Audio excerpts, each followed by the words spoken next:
Rosetta Stone is one of the most famous lumps of rock associated with ancient Egypt and has helped boffins finally decode Egyptian hieroglyphs. But did you know this artefact spent time in a tube station? There's been scraps over it, and it probably gave at least one museum curator a heart attack?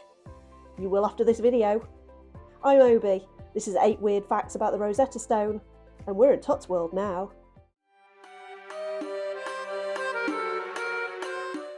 So you might have heard about the Rosetta Stone.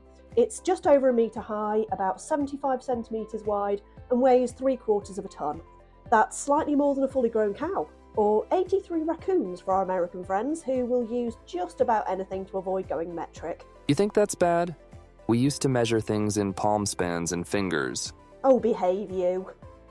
It was carved in 196 BC and has the same information written in 3 different languages: Greek, Demotic, which was an ancient Egyptian script using an alphabet rather than pictures, and Egyptian hieroglyphs. This made scholars lose their shit because it was the first time they'd found something that could help them decipher the Demotic and the hieroglyphs. Up until then, nobody knew how to read those languages, so it was kind of a big deal. But as you'll know, we don't do your mama's dry, dusty history here at Tut's World. No, none of your mama jokes. So the inscriptions on the stone are called the Memphis Decree. Well, it's one for the money. No, not that Memphis, and please don't come back with a share wig on either. It's really disturbing. It's basically a royal decree by the young pharaoh Ptolemy V Ephanes, what a mouthful, whose mum and dad were brother and sister and both got murdered by his dad's girlfriend. But that's a whole other video for when I want to channel my inner Bailey Sarian. He was only 5 when he got the crown, but wasn't really a pharaoh like you're probably thinking. You have to remember that at this point in Egyptian history, the country had been taken over by the Greeks. In fact, the whole place was a bit of a mess, with the Greeks, the Romans, and pretty much everybody having a good old dust up over Egypt. Egypt was essentially a Greek-owned state, and the king was more symbolic than an actual ruler. And when Ptolemy got a bit bigger, he wanted to change this. Go back to the good old days where Pharaoh was a god ruling Egypt and everybody did as he said. The Rosetta Stone is a decree telling everybody that now the pharaoh was to be basically worshipped in a kind of royal cult, and that he's great and stopped a bunch of bad things happening because he's so amazing. That sounds awesome. I should start a cult and have everyone worship me. There would be chili dogs on every Thursday, and thou shalt not skip leg day. No, that sounds awful, Tut. So all I need to do is have some dudes carve a rock that weighs 83 raccoons and it's official? Are you a pharaoh? Well, I have this cool hat. No, that doesn't count. So the Rosetta Stone is basically a hype piece because little Ptolemy wanted everybody to know he donated a ton of silver and grain to the temples, go him, and that he dammed the Nile for the farmers. Damn you! So then everybody had to celebrate his birthday and coronation days, and the priests were going to add him to the worship roster alongside all of the other gods. So, you know, that was nice. There's also a bit about taxes and stuff in there because priests are going to priest and sneak in some bureaucracy as well. The Rosetta Stone is essentially a photocopy of the decree. You might be thinking that it's like this unique artefact, but actually the text itself says that a copy is to be sent to every temple in Egypt. So there's been at least 10 other copies of the same decree found, some on big stone slabs, like the Rosetta Stone, and others just pasted on walls, with the latest one being done about 14 years after the Rosetta Stone. Now I know the post office is slow, but at least it beats a bunch of dudes carving stone tablets. There was a whole team of people carving these things for years. So long, in fact, that later versions include Ptolemy's wife coming along. She was called Cleopatra just to muddy the waters a bit, but not that Cleopatra. She's a babe. Yes, we all know you're a Cleo fan. Stop drooling, it's getting on the mic.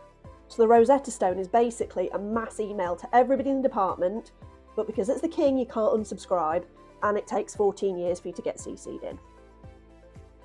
Have you ever been to Holborn Tube Station in London? It's your usual tube station full of pigeons, life, and various flavours of weirdo, but it's also the home of the Rosetta Stone for a couple of years during the First World War. The government was really worried about the amount of bombing the Germans were doing around 1917, so they stashed a bunch of stuff in the London Underground for safekeeping. So Aldwych Station was like the arty one. They had 300 pictures from the National Gallery stuck in there to keep them safe. Well, obviously the plan worked because the Rosetta Stone survived the bombing raids. But can you imagine how hard it would have been to shift a lump of rock the same weight as a decent-sized pickup truck up and down those stairs? Or 83 raccoons.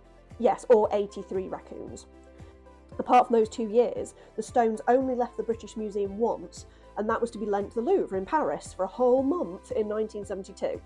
Old Rosie doesn't get out much, does she? That should be a phrase. I get out as much as the Rosetta Stone. But only other history nerds are going to get that.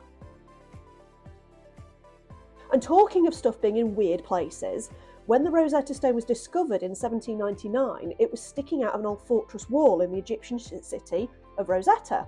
It's now called Rashid. Lieutenant Pierre-Francois Bouchard spotted it, and he decided it looked really important. So important, in fact, that Napoleon himself was told about it and came to have a look. Scholars reckon that the Rosetta Stone was actually originally in a temple based in Sais, and when Emperor Theodosius I ordered all non-Christian places of worship to be destroyed in the 4th century, they would have reused all the building stone to build other stuff, like the fortress. Like, waste not, want not. So if the French found it, how come it's in the British Museum? Because the British are thieving gits who can't keep their hands to themselves when it comes to ancient treasures? Well, no, but well, yeah, actually, basically, yeah. You know Athena is still butthurt about the Elgin marbles. Once she gets a martini in her, she will not stop talking about it. Yeah, I can understand why. So the French found the Rosetta Stone and started studying it, but then Napoleon's forces got their arses kicked in 1801, and his General Manu surrendered at Alexandria. That's where the stone was being kept. Bonjour, you cheese-eating surrender monkeys! As part of that surrender, the British wanted all of the Egyptian artefacts. Remember, in the 1800s, everyone was like losing their shit about Egypt. It was a massive trend for like the whole century nearly. The French told them to get bent, refused to hand the artefacts over, but then the British would not end the siege until they got all their stuff. But eventually, the British just nicked it. One story says that the British general found it covered in carpets at Manu's place, and he just kind of shoved it in a gun cart and took it away. Seems to be a bit of a trend. Yeah, isn't it? So that's how the British ended up with it. Well, the French obviously were really pissed off at this, and the bitterness did not end there. The French and the British argue to this day about who translated it first, whose work had the biggest impact. The British say a guy called Thomas Young first realised in 1914 that the hieroglyphs in the circle were a name, Ptolemy, and that led to the work of Frenchman Jean-François Champollion, who worked out that hieroglyphs are actually phonetic. It's the sound of the language, not an actual, alphabet. But both the French and the British claimed their dude got there first and made the biggest contribution. So it got to the point where the French visitors to the British Museum got really upset because they said Champollion's portrait was smaller than Young's. Weirdly enough, the British visitors thought the opposite. So who had the teeniest little portrait? Oh, behave. They were both exactly the same size. So you've got the French and the British fighting about who translated it and who gets to keep it. And over here in the corner, you've got Egypt can we have our stuff back, please? So since 2003, Zahi Hawass, the then Secretary General of Egypt's Supreme Council of Antiquities, has been asking the British Museum to stop being dicks about it and give their shit back. It's not just after the British Museum though. He also wants the bust of Nefertiti from Germany, a sculpture of the Zodiac from the French, and another bust from the Americans. So it turns out the British aren't the only ones with light fingers. The British Museum gave Egypt a full-sized fiberglass replica of the stone, which frankly feels like a bit of a kick in the teeth, doesn't it? Well, you can't have your own history back, but here's something nice from the gift shop instead. We should have some merch printed that says, I went to the British Museum to get the Rosetta Stone back, but all I got was this lousy t-shirt. Hey, do you know what? That's a really good idea. Maybe we should link in the description to our merch. Hint, hint. So how'd you give a museum curator a heart attack? Cut their budget? Tell them the Smithsonian is better? Change the portrait sizes of the translation dudes? Nope. Touch their stuff. So the Rosetta Stone has been on constant display since 1802, apart from when they schlepped it down to the tube station and lent it to the French. But they don't have a glass case on it or anything, so visitors could touch the stone. What? What the fuck? Yep, and they did. A lot. It got covered in printer's ink to make the prints of the text for the scholars to study, carnauba wax to help preserve it, white paint to make the text pop out, and of course the grease and whatever else humans have on their hands. In 1847, they put a protective frame around it, and now it's in the glass case because it's one of the most visited artefacts in the museum. So even when work is done on it, it's still out on display. The conservationists just get in the case with it. So it's kind of like feeding time at the zoo, I guess. There's a copy somewhere else in the museum you can actually go and touch. Plus you can visit virtually on Google Street View. I'll drop a link below so you can have a gander if you want to go and have a look without having to brave the tube by yourself. So that'll do it for this episode. If you learned anything new, please take the like button to the gift shop, promise to buy it something cool, but actually get it a fiberglass replica of the Rosetta Stone.